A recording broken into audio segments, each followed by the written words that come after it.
Hello guys, and today we'll be making another Pygame 2D tutorial. So in our last video, we created our window. So if we run this, we get the simple window. So let's add textures to our window. So let's right click, new. Oh, we don't need to make a new Python file, but you can if you want. I'll just, nah, that's fine. So here, first of all, we need to actually get a texture. Now you can download a texture, but I'm just gonna use one simple texture. It's gonna be like a Pygame.surface, which is technically a texture, but I'll teach you how to actually like load textures. But for now, I'll be learning just how to create a simple color texture and how to make it like render it. But anyways, let's first of all make our texture. So let's make our texture. There's going to be surface object, which is basically a simple color texture. Now, by default, Pygame.surface, we need to put a parenthesis and another parenthesis, and we need to specify the width and height. So just like this right here. I'm just going to specify this as 50 by 50 pixels. Now usually if you're actually loading a texture, you would usually type in pygame.image.load and then the file name, and I'll teach you how the file name stuff works once we actually get into loading real textures, but for now it's just this little pygame.surface function. Now whenever you need to render a texture, you always have to type in the screen.blit. Now I don't know exactly why it's called blit, but basically think of blit as rendered, basically. So then we have to give our texture. And then we have to specify where on the screen we want to render a texture. Now for now, just put in 0, 0 to this. I'll teach you how the coordinate system works in just a sec. So if we run this, 0, 0, if we render our block at 0, 0, it renders here. Now, right over here, the first pixel on the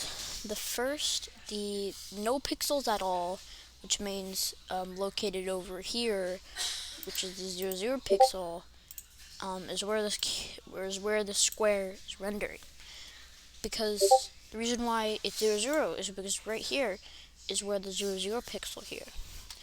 And right down here would be the 800 by 400 pixel, and over here would be 800 for width, X, down here would be 400 for Y.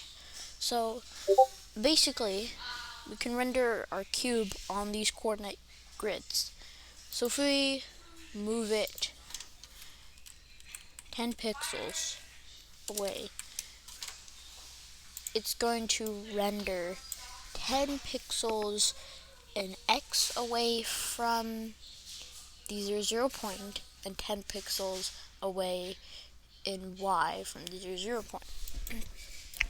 And we can change these coordinates to whatever we want. So maybe you could render it over here. Maybe you could render it like that. We'll render it there. Because 76 pixels is, yeah. So if you still don't get it, think of this value as how many pixels far away from this point in the window. So the reason why our square is rendering here is because our square is rendering 76 pixels away from this dot and 10 pixels away from this dot. So think of it as that if you still don't get it. Now we can actually even move this. So we can make a variable x maybe equal to 0 and make it render where x. And then maybe we could add to x, so x would slowly start to get bigger and bigger. as you can see, our cube, our square goes off a lot. So that's cool and all, but our cube, our square, goes a bit too fast. And that's because of our FPS. Because if you don't set an FPS, or frames per second, it just has the highest frame per second it can possibly get. Now, usually in programs like Pygame or something that has a lot of UI programs and services, this isn't really a problem, but in simple applications like this, where there's not much, Python is able to run the game faster, which means everything runs super fast. So in order to limit our FPS so our game doesn't go crazy on FPS, is to make a clock object, which allows us to limit and change frames per second.